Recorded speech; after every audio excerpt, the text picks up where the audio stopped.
Hello, everybody. Welcome inside. Soaring Eagle, obviously an air of excitement in here, and for good reason. Mitch Lawrence alongside the Black Widow, Jeanette Lee. This is what it's all about, Jeanette. You know it. The finals of a major event on tour, the Masters, the first tournament of 2012, and two Hall of Fame players going after the title. A little bit different place in their personal journey right now, let's call it. Allison Fisher and Ava Lawrence. One person will be left at the end of this match that will be able to call themselves the WPBA Masters champion. Yeah, first of all, before we even talk any more about it, how are you feeling, Mr. Ava? Proud husband of the finalists. How are you feeling going into this? I am thrilled. I am happy. I am excited. I am nervous. I think I'm all the things that my wife probably is at this moment, and both of us are going to try to calm down enough to do our jobs, Ms. Lee. That's right. You know, Ava has not been in the finals since '98, and she actually won in that final against Allison Fisher. And I think that she's going to really hold on to that tightly as she comes in here and really tries to do some damage to Miss Fisher. Yeah, there's a lot of history between the two of them. We'll get to it during the match. Right now, it's time to find out who's going to be the 2012 WPBA Masters champion. Let's get to it. A look at our Aramith, a road to the final as Allison Fisher and Ava Lawrence get ready to do battle for the title. Ava with a big victory over Guy Young Kim, #1 ranked player in the world. Allison with a terrific victory over #6 ranked Kelly Fisher. To the table they come, the handshake. Both of them great champions. Really good friends. They've known each other a long time. And here is the lag for the opening break. Ava Lawrence, the striking Viking, on the left. Allison Fisher on the right. Two left out of 48 that came to Michigan. And it will be Allison with the opening break. Jeanette, as they get ready, keys for the match. What are your thoughts? Ava just got to keep it together. She's got to have confidence in herself. She knows she's made it this far. She knows she's been playing very well. So she's just got to stay confident with herself.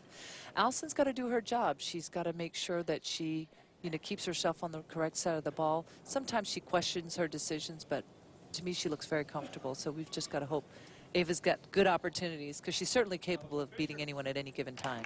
All right, here we go. Allison to the table, the opening break. Where she wants to be. Ava will be seated and hope for a chance at the table in this opening rack. The finals of the WPBA Masters. Here we go.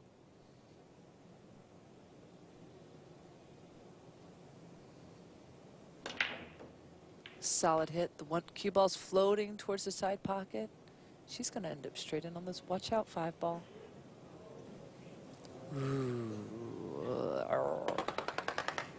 Well, she has a good look at the one, but I'm not sure that the 1-ball clears. We'll take a look from the reaction of Allison. Yeah, if the 1-ball cleared, she'd already be shooting it. So now she's just looking at what kind of safety she wants to play. As she takes a look, we'll give you the rules of this final match. It's a race to 7 for the title, a 30-second shot clock with 1 extension per rack. The winner will break, and it's foul on all balls. She's got to get the cue ball underneath the 5 without letting the 1-ball bank back up. Very nice. Does that, a good safety to open up. Yeah, she knew she could get the cue ball behind the 5, but she needed to hit it soft enough to make sure. All right, 1 rail kick. She's going to try to hit this. She's not trying to hit it. She's trying to make this baby.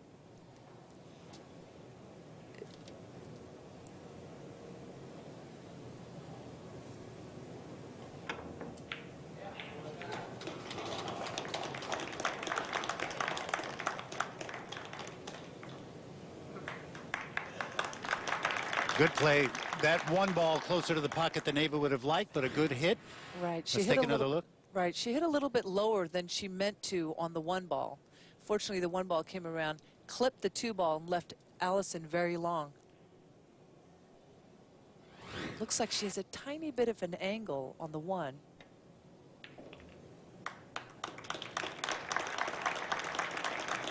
I'm not sure. She decided to go short side, but she might have come over a little bit too much.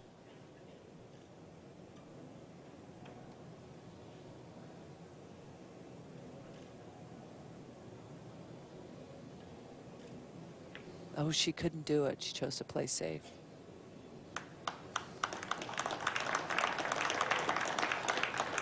Two snuggles up to the 5. Right. And she can actually hit this 2-ball. And if she sees it, the 2-ball is laying really well to come off the 5 in the side pocket if she hits it hard enough.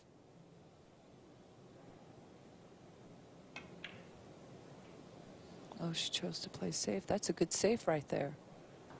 Especially if the 5-ball helps her out a little bit. Wow. Another look. Safety is important here in this opening rack. That's right. She decided to let the 2-ball go where it may. Let me get the cue ball on this end rail. And it ended up really nice. The 5-ball helped again because it took away one of the side rails for her to kick off of. So now she pretty much has one choice. She's going to hit this long side rail, 10. Just like she's looking at. And again, extension gone. You heard Steve Tipton say 10. Allison has to get down and shoot. There it is. Ooh. And misses it. So let's see. Oh. That last roll by the 8, the 4 with the 9. We'll get to that in a minute. Let's take another look at this. Yeah, she was out of time on shooting this 2-ball, and she barely misses it. But what she did accomplish was to mess up the 8, 9, and 4. So now, even with ball in hand on the 2, there's no guarantee that she's going to run out. Okay, so remember, Ava, same situation, out of the extension opportunity.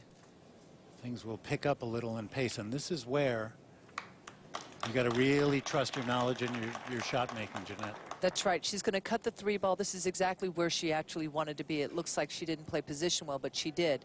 She allowed her cue ball to cut the 3-ball thinly, which means that her cue ball can travel quite a bit. She's going to go 1, 2, 3 rails right into the 4-9 and hope to break them up.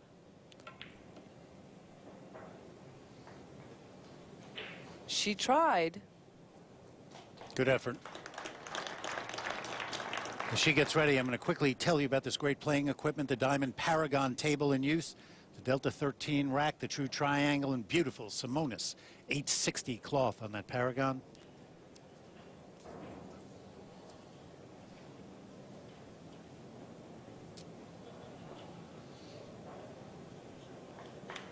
That works. Nice safety play by Ava. Allison is now going to come off this side rail and try to hit this 4-8 combination. She wants to hit the top side of the 4 so the 4 can cut the 8-ball in.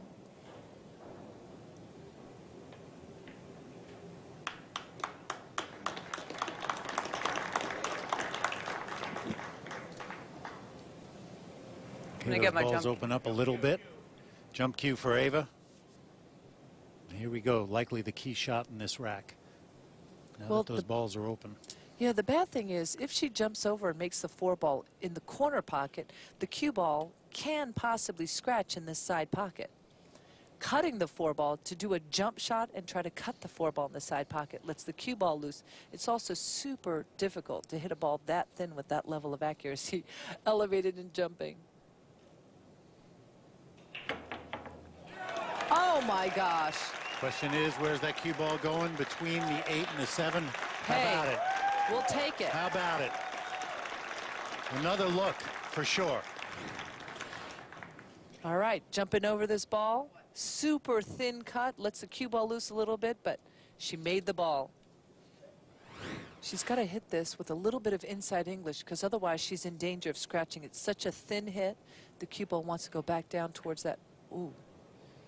She hit that ball really thick. Oh. Left Allison a perfect shot on the 5. Quickly to the table. Shape, yep. Yeah.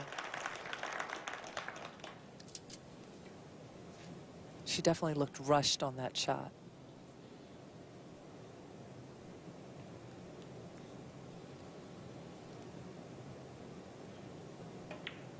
Sometimes a function of that shot clock can kind of get underneath everything that's going on. She actually got more draws. She wanted, yep. That's right. She wanted to punch into the side rail. Little bit of draw, but more English than draw. Instead, she got more draw than English, which brought the cue ball back very low. She's going to be cutting the 7-ball a bit. She's still fine, but it's not exactly where she wanted to be.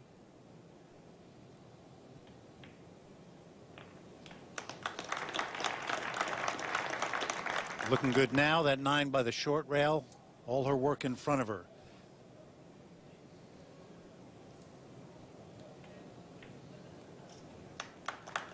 This was big for Ava to make that other shot instead of letting Allison get comfortable here. She's really got an opportunity to have some nice, easy shots to begin with.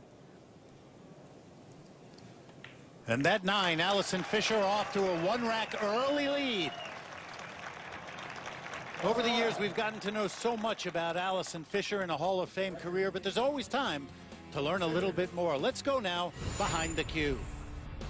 Well, I've worked hard on I think I've become a fitter person. You know, I treat the game very seriously. I eat sensibly, you know, when at events, when away from the table. So, you know, I try and do the best that I can in order to get a good performance. This event, I've played really consistently, and I think coming into the television match, I've probably had the best performances of the 4 players involved. I've worked on different aspects of my game, like my breaks improved significantly, and that's a big deal when you're playing against the big breakers. You know, I've been playing all these years, and to keep finding improvements is a nice thing, and to have the desire to keep improving is a nice thing. I love to win events, and it's really not about the win. It is, the victory's lovely, but it's really if you play well. If you can reach a great performance and you're happy with the performance all the way through the tournament, to me, that's where I'm really satisfied with a victory.